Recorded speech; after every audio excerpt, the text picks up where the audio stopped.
Urdu cover के मुअज़्ज़िज़ दोस्तों, मैं हूं माजिद मलिक और आप तमाम देखने और सुनने वालों को अस्सलाम वालेकुम। नाज़रीन ग्रामी, गुज़श्ता साल अगस्त के पहले हफ्ते में अमरीकी रियासत जॉर्जिया के एक छोटे से कस्बे से ताल्लुक रखने वाली निकोल स्मिथ लडूक ने दुनिया की सबसे ऊंची इमारत बुर्ज खलीफा की चोटी पर जाकर ये कहा, Hi mom, I'm on top of the world. कि hi mom, I am top of the world, कि माँ मैं दुनिया की चोटी पर हूं। तो वो सिर्फ बुर्ज खलीफा की ऊंचाई की बात नहीं कर रही थी। दरअसल ये ऊंचाई दुबई की भी थी, जो बहुत ही थोड़े अरसे में तरक्की करते करते बुर्ज खलीफा तक पहुंच गया और इसमें मजीद मंजिलों का इजाफा होता जा रहा है। इससे पहले किसी मुल्क ने इतने कम बरसों में इतनी ज्यादा तरक्की नहीं की। सिर्फ 30 साल पहले तक जहां सिर्फ धूल उड़ती नजर आती थी, वहां अब दुनिया की आला तरीन सड़कें और जदीद तरीन मेट्रो चलती हुई दिखाई देती है। जहां एक एक दो मंजिला चीदा चीदा मकान नजर आते थे, वहां अब शानदार फलकबोस इमारतें खड़ी हैं और पूरी दुनिया के सयाह और बिजनेसमैन जिनकी तरजीह लंदन, पेरिस और न्यूयॉर्क हुआ करते थे, वो अब दुबई का रुख करते नजर आते हैं। लेकिन क्यों? आखिर दुबई ने इतने कम अरसे में तरक्की कैसे की और वो कौन सा राज है जो इसे एशिया का पेरिस बनाता है? आज की ज़ेरे नजर वीडियो में हम आपको दुबई की होशरुबा तरक्की के ऐसे राज बताएंगे जिन्हें सुनकर आपके होश उड़ जाएंगे। लिहाजा आपसे इल्तमास है कि इस कीमती वीडियो को शुरू से लेकर आखिर तक जरूर देखिएगा। तो आइए चलकर मौजू का बाकायदा आगाज करते हैं। नाज़रीन ग्रामी, मुत्तहिदा अरब अमारात दरअसल 7 रियासतों दुबई, अबुधाबी, शारजाह, उम्मुल क्वीन, रासुल खैमा, अजमान और अल फजीरा का विफाक है, जिसका दारुल हुकूमत अबुधाबी है। तहम जब भी मुत्तहिदा अरब अमारात का जिक्र आता है तो सबसे पहले जहन में नाम दुबई का ही आता है। इसलिए मुत्तहिदा अरब अमारात की बात दरअसल दुबई की बात है। अगरचे अबुधाबी, शारजाह, रासुल खैमा और दूसरी रियासतों का भी अपना मकाम है, लेकिन दुबई बस दुबई है। इन रियासतों को 1 दिसंबर 1971 को बरतानिया से आजादी मिली थी और अगले ही दिन यानी 2 दिसंबर को 6 रियासतों ने एक विफाकी इत्तेहाद बना लिया था। 7वीं रियासत रासुल खैमा 10 फरवरी 1972 को इत्तेहाद में उस वक्त शामिल हुई जब ईरान की बैरी फौज ने आबनाए हरमज में कुछ जगहों पर यह कहकर कब्जा कर लिया कि यह इसकी मिल्कियत है। रासुल खैमा और शारजा भी उन इलाकों पर अपनी मिल्कियत का दावा करते थे। इस तरह इन दोनों रियासतों के इत्तेहाद में शामिल होने के साथ साथ ईरान से इलाकों पर तनाज़ा भी इसके हिस्से में आया, जो आज तक जारी है। इन रियासतों के रहनुमाओं ने 1820 से लेकर 1890 तक बरतानिया से मुख्तलिफ मुआहदों पर दस्तखत किए थे ताकि बरतानिया इन्हें बाहिफाजत तिजारत करने की सहूलत फराहम करता रहे। बरतानिया इन्हें ट्रूशियल स्टेट्स यानी अल अमारातुल मुतसालिया कहता था और क्योंकि बरसगीर पर उस वक्त हुकूमत बरतानिया का राज था, इसलिए इन रियासतों की करेंसी भी इंडियन रुपया ठहरी और अमाराती बाशिंदे इसी में अपना लेन देन करते थे। 1959 में इसका नाम खलीजी रुपया रखा गया, जिसकी कीमत शुरू में इंडिया के रुपए के बराबर ही थी। बाद में आजादी के बाद इन रियासतों ने अपनी करेंसी मुतारिफ करवाई। नाज़रीन ग्रामी, इंडिया की जवाहरलाल नेहरू यूनिवर्सिटी के director of gulf studies professor AK Pasha के मुताबिक दुबई में तकरीबन 100 साल कबल इलाके के ताजिर, चाहे वो हिंदुस्तान के हों, फारिस या इराक के, सब यहां आके आहिस्ता आहिस्ता जमा हुए और ये तिजारत का गढ़ बन गया। जब बरतानिया ने यहां तेल दरियाफ्त किया तो अबुधाबी के हुक्मरान शेख जैद बिन सुल्तान अल निहान और दुबई के शेख राशिद बिन सईद अल मक्तूम और अमारात के दूसरे रहनुमाओं को आमदनी आने लगी। बाद में शेख जैद मुत्तहिदा अरब अमारात के पहले सदर और शेख राशिद पहले नायब सदर बने। भारतीय मुअर्रिखीन के मुताबिक दुबई के लोग मोतियों की तिजारत करते थे और आसपास के इलाकों में जाकर इन्हें बेचते थे। इसी तरह दूसरे ताजिर भी यहां आते और अपनी अशिया बेचते। इस इलाके में तिजारत का एक नेटवर्क बन चुका था और ताजिर चाहे कुवैत से हों या बसरा से, वो हिंदुस्तान के शहर गुजरात या केरला या ज़ंज़ीबार जाते हुए दुबई में जरूर रुकते थे।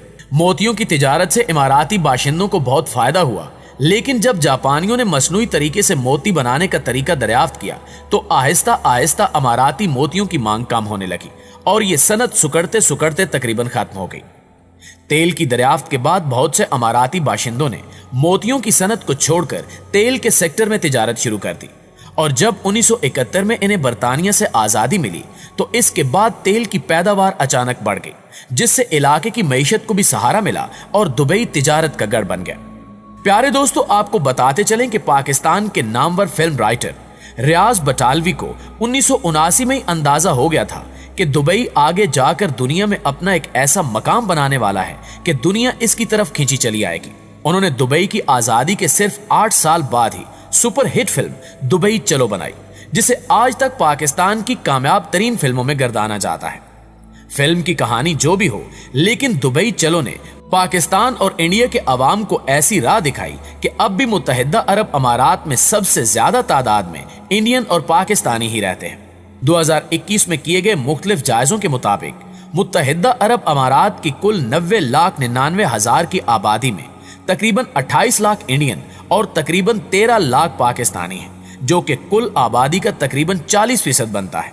جس ملک میں 1979 تا 80 تک دھول اڑتی تھی، جہاں صرف 1 یا 2 سٹوری کے گھر ہوتے تھے جنہیں مقامی طور پر گراؤنڈ پلس 1 اور گراؤنڈ پلس 2 کے اپارٹمنٹس کہا جاتا تھا، اب وہاں پوری دنیا کی تقریباً 200 کے قریب قومیتیں آباد ہیں۔ آخر اس کی کیا وجہ ہے؟ دبئی میں جس کسی سے بھی پوچھیں تو جواب ملتا ہے کہ یہ دبئی اور ابوظہبی کے حکمرانوں کے وین کا نتیجہ ہے۔ انہوں نے آزادی کے فوراً بعد ہی فیصلہ کر لیا تھا کہ ملک کو کہاں لے کر جانا ہے۔ دبئی میں وین شیخ راشد کا تھا، جسے شرمندہ تعبیر شیخ محمد نے کیا، اور یہ عمل ابھی بھی جاری ہے۔ اگر شیخ زید نے اماراتی ریاستوں کو متحد کرنے اور تیل کی دولت کے ذریعے انہیں خوشحال بنانے میں کردار ادا کیا، تو دوسری طرف شیخ راشد نے تیل سے آگے کے مستقبل کا سوچا۔ ان کی اس سوچ کو ان کی اولاد مزید آگے لے کر چلی اور دبئی کو تیل پر انحصار کرنے والی ریاست سے دنیا کا ایک بڑا تجارتی گڑھ بنا دیا۔ پیارے ساتھیوں، مشہور ہے کہ کچھ برس قبل ایک ایسا وقت بھی آ گیا تھا جب پوری دنیا کی سب سے زیادہ کرینیں دبئی میں موجود تھی۔ یہ دور تھا دبئی کی برق رفتار کنسٹرکشن کا۔ اس دوران دبئی کو ابوظہبی سے ملانے والی اہم شیخ زید شاہراہ کو جدید بنیادوں پر بنایا گیا۔ دبئی میرینا، برج خلیفہ، جمیرہ لیک ٹاور، جمیرہ ہائٹس اور پام جمیرہ جیسے بڑے بڑے پروجیکٹ شروع ہوئے، اور دبئی ایئرپورٹ کی ایک سادہ سی عمارت کو دنیا کے ایک مصروف ترین ایئرپورٹ کے شایان شان بنایا گیا۔ یہاں یہ دلچسپ بات بتانا بھی ضروری ہے کہ پام جمیرہ ایک مصنوعی جزیرہ ہے، جسے بنانے کے لیے کسی قسم کی کنکریٹ یا لوہے کا استعمال نہیں کیا گیا، بلکہ سمندر کی تہہ سے 120 ملین کیوبک میٹر ریت نکال کر اس جزیرے کی تعمیر کی گئی۔ اگر مجموعی طور پر دیکھا جائے تو پچھلے 20 یا 30 سالوں میں کسی ملک کو ایسے بدل دینا ایک زبردست کارکردگی ہے۔ دبئی فائنانشل ہب اور ایک ریجنل پاور ہاؤس بن چکا ہے۔ دبئی کے حکمرانوں نے یہاں کی قیمتی بندرگاہوں کو جدید بنیادوں پر تعمیر کروایا اور برج خلیفہ جیسے 828 میٹر اونچے سکائی اسکیپرز بنے۔ تیل میں بھی یہ دنیا کے بڑے پروڈیوسرز ہو گئے ہیں، سیاحتی مرکز بھی ہے، میڈیکل ہب بھی بن گیا ہے، اچھے سے اچھے اسپتال ہیں۔ اس کے علاوہ مصر، عراق اور شام جیسے عرب ممالک کے کمزور پڑنے سے متحدہ عرب امارات کا علاقے میں سیاسی اثر و رسوخ بھی بڑھا ہے۔ ماہرین کہتے ہیں کہ دبئی نے گزشتہ 18 سالوں میں ایک بہترین انفراسٹرکچر قائم کیا ہے جو اسے اپنے حریفوں اور پڑوسی ریاستوں پر برتری دیتا ہے۔ اس نے 2005 اور 2006 میں برج خلیفہ، دبئی مال اور دبئی میٹرو جیسی میگا ڈیولپمنٹس کا اعلان کیا تھا، اور 2008 کے عالمی مالیاتی بحران کے باوجود ان میگا پروجیکٹس کو بر وقت مکمل کیا۔ دبئی میٹرو شہر ایک بڑی کامیابی ہے۔ کچھ سال پہلے تک یہ تصور کرنا مشکل تھا کہ لوگ ذاتی SUVs، لگژری کاروں اور جیپوں پر میٹرو کو ترجیح دیں گے، کیونکہ دبئی میں پیٹرول پانی سے سستا تھا۔ آج لوگ وقت بچانے اور ٹریفک کے رش سے بچنے کے لیے دبئی میٹرو کی سواری کرتے ہیں۔ یہ سب کچھ کیسے ممکن ہوا؟ دراصل دبئی کے حکمرانوں نے کسی کی غلامی نہیں کی۔ برطانیہ سے آزادی حاصل کرنے کے بعد دبئی کے حکمرانوں نے اپنی قوم کو ذہنی اور معاشی طور پر آزاد بنایا، اور یہ اسی آزادی کا نتیجہ ہے کہ آج دبئی ایشیا کا پیرس کہلایا جاتا ہے۔ جی تو پیارے دوستو، یہ ہے ہماری آج کی ویڈیو کیسی لگی کمنٹ کر کے ہمیں ضرور بتائیے گا۔ انشاءاللہ آپ سے ملاقات ہوتی ہے اگلی ویڈیو میں، تب تک اپنا خیال رکھیے۔ اللہ نگہبان۔